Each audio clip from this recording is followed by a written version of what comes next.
உங்க வாழ்க்கையை நீங்க பாக்குறீங்க, வேற வாழ்க்கை இல்லை. அப்ளை பண்ற இடத்துல எந்த ஞானம் வெளிப்படுது? ரெண்டு ஞானத்தையும் பார்க்கும்போது தெரியுது எது வெளிப்படுது. நீங்க என்ன சொன்னீங்க? கொஞ்சம் அதுவும் 10ல இருந்து 12 வரைக்கும் படிங்க. 3ஆம் அதிகாரம். திராட்சை செடி அத்தி பழங்களையும் கொடுக்குமா? அப்படியே ஊர்ப்பான நீருற்று தித்திப்பான ஜலத்தை கொடுக்க மாட்டாது. ஏன் இந்த 4 உதாரணம் கொடுக்கப்பட்டிருக்கு? முந்தி ஏன் எழுதியிருக்காரு ஆவியானவர்? ஏன் எழுதியிருக்காரு? அதை 4 உதாரணங்கள் கொடுக்கப்பட்டிருக்கு. சேராதுன்னு சொல்லி கொடுத்துருக்கு. பின்ன இருக்குன்னு சொன்னீங்க.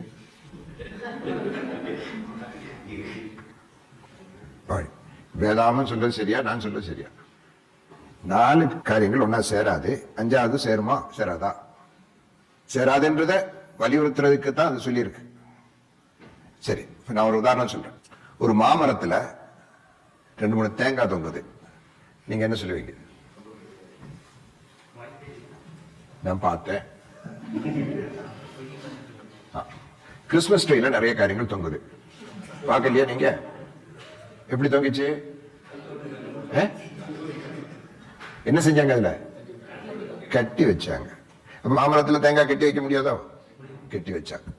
ஒரிஜினல் இது மாமரம். கட்டி வச்சது துதித்தலும் சவித்தலும் ஒரே வாயிலிருந்து வந்தா கட்டி வச்சது இது ஒரிஜினல். இது ஒரிஜினல். ஓகே, நீங்க என்ன நினைக்கிறீங்க? நீங்க துதித்துக்கிட்டே வந்தீங்க. பஸ் ஸ்டாண்ட்ல வந்த போது பஸ்ஸுக்கார நிக்கிறீங்க. மேல இருந்து ஒரு ஆள் காரி துப்பிட்டு தலையில ஸ்பிரைஸ் தலாட் வருது இல்ல? தானா தானா எது வரும்? அப்ப எது ஒரிஜினல்? எது அமர்த்தினா வெளியே வர்றது ஒரிஜினல். கொஞ்ச நேரத்துக்கு அது நம்மள புரியணும். நான் சொல்றது இயல்பா வர்றதா கொஞ்ச நேரத்துக்கு போடுற வேஷமா? அவங்களுக்கு தான் தெரியும், வேற யாருக்கும் தெரியாது. அதே விதமாக கொஞ்ச நேரம் ஒரு டாக்டர் ரொம்ப நல்லா நடிக்கலாம். எப்பவுமே யாருன்றது எப்ப தெரியும்? கஷ்டமான சூழ்நிலை வரும்போது தெரியும் இல்லையா? ஒரிஜினல் டெஸ்ட் பண்றது எப்போ? எப்படி டெஸ்ட் பண்றது?